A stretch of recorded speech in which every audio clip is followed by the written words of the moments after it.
আল্লাহর কিছু আশিক আছে, আল্লাহর কিছু পাগল বান্দা আছে। আল্লাহর এই পাগল বান্দারা কিয়ামতের ময়দানে যখন হাসরের ময়দানের ভয়াবহ অবস্থা চলবে, হাসরের ময়দানে মানুষগুলো যখন দাঁড়াবে, মানুষ দাঁড়ায় দেখবে ডান দিক থেকে জাহান্নামের আগুন গরিম গরিম আওয়াজ দিয়ে দিয়ে সামনে আগায়, বাম দিক থেকেও জাহান্নামের আগুন সামনের দিকে আগায়, সামনের দিক থেকেও জাহান্নামের আগুন আগায়, পেছন দিক থেকেও জাহান্নামের আগুন, চারিদিক থেকে জাহান্নামের আগুন গরিম গরিম আওয়াজ দিয়ে দিয়ে সামনের দিকে আগায়। মানুষের অবস্থা যখন দেখবে সূর্য মাথার উপরে, মাথার মগজগুলো সূর্যের তাপে টকবক টকবক করে ফুটতে থাকবে।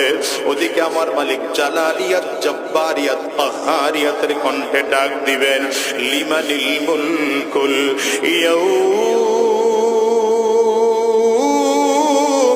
লিল্লাহিল ওয়াহিদিল কাহ্হার। আমার আল্লাহ তাআলা ডাক দিবেন, আজকের দিনের বাদশা কে?